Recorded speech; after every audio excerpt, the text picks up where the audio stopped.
Of course, so this time we focus on the next topic, no? It's about exploring online resources, no?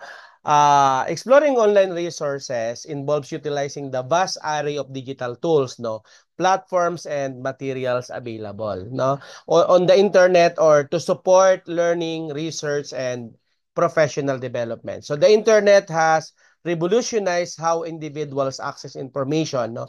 Providing endless responsibilities for acquiring knowledge and honing skills. No? With the click of a button, or learners, educators, and professionals can tap into a wealth of data, articles, ebooks, videos, and interactive tools that cater, no, to diverse learning needs and preferences. So the first major benefit of exploring online resources is the availability of information at all times. No? Unlike traditional libraries or educational institution, online resources are available 24 by 7, no? Making it convenient for learners to access materials whenever they need them. No? So this flexibility is particularly beneficial for individuals with busy schedules, no? Such as working professional or students with extracurricular commitments. No? It enables personalized learning experiences where individuals can explore resources at their own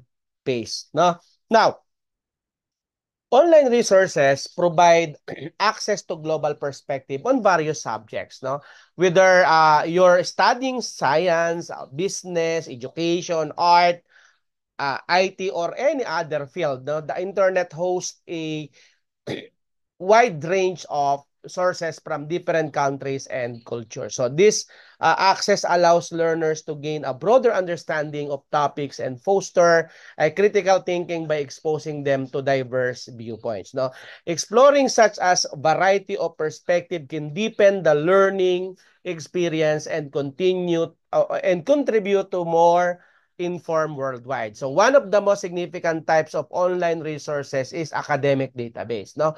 Website like Google Scholar, nandiyan si GSTOR, nandiyan si PubMed, and provide access to peer-reviewed journals, Elsevier, no, IEEE, no, research paper and scholarly articles, and Google Scholar nga, as I mentioned.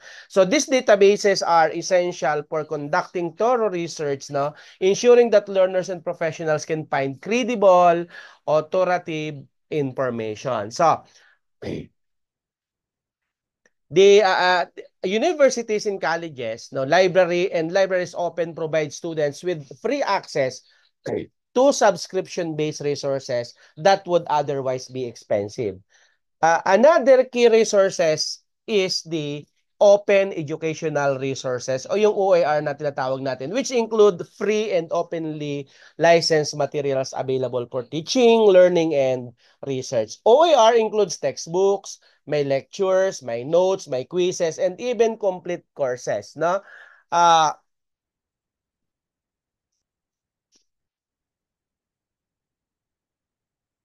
of course, OER, no? Another key resource is sa OER po na sinasabi natin, may mga platforms tayo na ginagamit katulad ng Coursera, no, Khan Academy, and EDX or kaya Udemy offer free or low-cost courses from reputable institutions. Now, by exploring OER, no, or open educational resources, learning can access high-quality educational content without the need for expensive textbooks or courses materials. Syempre, yung video platforms such as YouTube, no, and Vimeo have emerged as valuable tools for learners who prefer visual and auditory content. So educational channels, no, on YouTube offer tutorials, lectures, and demonstration on virtually any topic imaginable, open, presented in engaging and easy to demonstration on a virtual and understand formats. Now, so this allow users to explore complex subjects as at their own pace, pausing and rewatching resection as needed to fully grasp the concept. Right now, podcasts and webinars also contribute to the wealth of online resources available today, no? Podcasts provide an audio-based learning format, no? that can be accessed on the go, no? Making them ideal for multitasking learners, no? Similarly, webinars provide real-time interactive learning experiences when participants can ask, question, and engage with experts. So these formats promote active learning and cater to different learning preferences.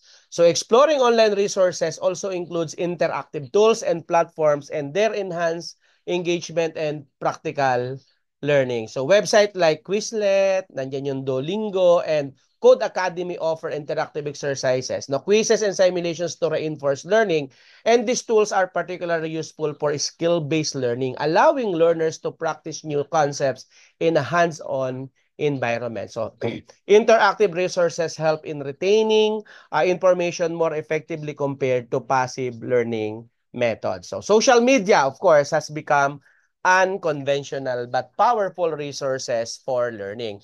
Platforms like LinkedIn, na po, ang daming information doon, Twitter and Facebook host professional communities and groups where individuals can network, no, shared resources, and discuss industry trends. Let's say, for example, sa Twitter po, it provides a space for professional to follow industry experts and engage in conversation through hashtag and threads. No? LinkedIn Learning also offers professional development courses tailored to industry needs. No? So when exploring online resources, learners need to develop information literacy skills to assess the credibility and reliability of the content of the encounter. So the vast quantity of information on the internet can be overwhelming and not all sources are trustworthy. So learner must evaluate accuracy, bias, and relevance of resources before using them in their studies or research. No, developing strong critical thinking skills is essential for navigating online content effectively. Another key considerations when exploring online resources is the data privacy and security. No? As educator or future educator, with so many digital platforms requiring user accounts and personal information, it is critical to be mindful of data security. So users should familiarize themselves with the privacy policies of the platforms they engage with that and take no precautions such as using strong password, avoiding suspicious links, and being aware. Okay, and being aware, of course, with uh, safeguarding personal information, ensure a safe online learning environment. No, again, uh, we need also to be aware of phishing schemes no available right now. So, while the internet offers an abundance of resources, over-reliance on online information can also be a concern. No, it is important to for learners to strike a balance between digital and traditional resources. So, physical books, no, in-person lectures and discussions with peers still hold immense value in education. Additionally, some subjects may require practical, no, hands-on experience that cannot be fully replicated online. So blending digital exploration with offline methods leads to a more holistic approach to learning. So finally, exploring online resources contributes significantly to lifelong learning. So in a rapidly changing world, no, online resources empower individuals to continuously update their skills and knowledge in real time. So professional can access the latest industry insights while hobbyists can learn new skills. So their accessibility or this accessibility foster a culture of lifelong learning where individuals can remain competitive in their careers, adapt to emerging trends, and pursue their personal growth. No? So exploring online resources opens the door to a vast and dynamic world of informations and syempre learning opportunities. No?